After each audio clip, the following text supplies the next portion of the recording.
Connecticut's #1 local news. This is Channel 3 Eyewitness News. Good morning, everyone. I'm Nicole Nalepa, and here are your top stories on this Tuesday, February 1st. We begin with the latest on the coronavirus here in Connecticut. Now, the latest numbers show from the state that the positivity rate has dropped to just over 7%. And since Friday, we know that 3,300 new cases have been reported, and just over 1,000 COVID patients are in the hospital right now. The indoor mask mandate in Hartford was lifted at midnight. Mayor Luke Bronin said he felt he did not need to extend it since we are starting to see a steady decline in cases. The mandate was reinstated at the beginning of January when numbers were skyrocketing, due in part to the Omicron variant. But in a statement, Mayor Bronin did say, quote, "I want to stress that venues and businesses have every right to require patrons to wear masks, and I strongly encourage residents to continue wearing masks when you're indoors around strangers."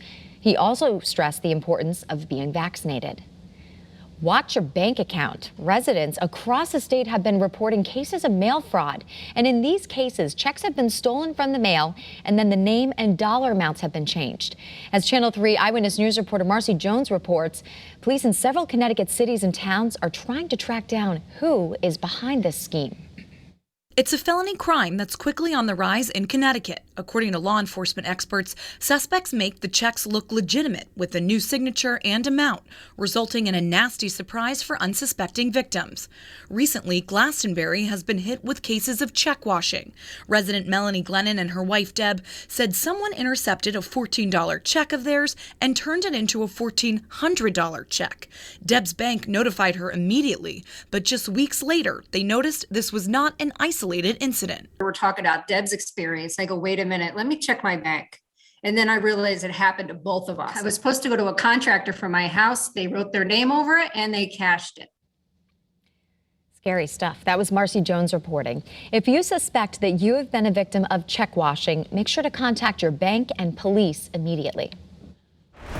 7:02. Hi, everybody. Good morning. Our Doppler scans the state dry. That's the good news. The bad news is it's wicked cold out there once again with single-digit temperatures pretty much in inland Connecticut. We're in the mid to upper teens along the shoreline, but there is a bit of a breeze there, and that's making those temperatures feel like they're in the single digits as well. Let's take you out and show you our Doppler scanning the state dry. Good morning, everybody. It's time to rise and shine. Visibility is good this morning.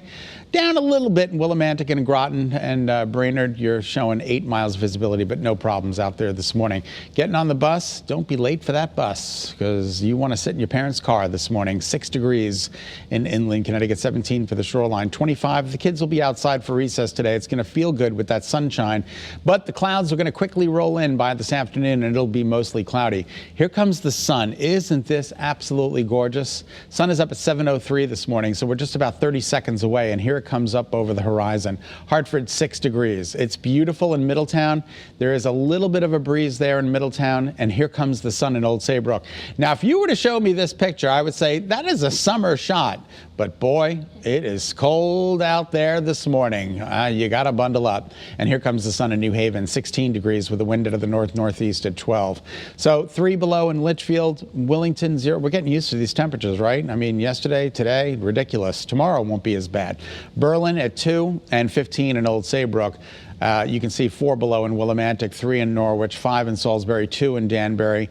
And then you've got some mid to upper teens along the shoreline. But at least we're doing a little bit better than where we were yesterday, up by 1 to 11 degrees. We did have a 14-degree differential in Waterbury, but that's down to 12, but still better than yesterday.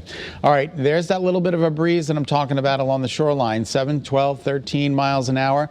Thus making it feel like it's in the single digits there, if not 0 in Groton. So everybody bundle up this morning. Clear and cold again, increasing clouds during the day today, and then a midweek warm up as the numbers climb into the mid 40s. Here's your 7-day forecast, here's your temperature trend today. 6, 12, 19, 24, 28, 32, 33, 34. So we are going up. We're going to get pretty close to that normal high of 36 during the day today. And we should eclipse that mark by about a degree or 2 along the shoreline, 37 degrees by 2 p.m. But you'll notice the clouds start to thicken up around 2, 3 o'clock this afternoon. And that is according to early morning futurecast, tomorrow's weather today. You'll notice the clouds are rolling in from the ocean. It's moving from east to west. That's not a typical direction for us. Usually we go from west to east. The clouds will be with us overnight tonight and through the day tomorrow. Mostly cloudy skies. There might be a brief shower around 4 or 5 p.m. tomorrow, but not a big deal. It'll be a rain shower, if anything. And then here comes Thursday. Rain. Thursday, as the temperatures are going to be mild, but Thursday night, there could be some trouble in the state with freezing rain, some sleet, and then during the day on Friday, the cold air infiltrates further, and we go over to a little bit of snow at the tail end of the storm system Friday. So we'll certainly keep you posted, but Friday is looking messy. Today's daytime highs climb into the low to mid 30s.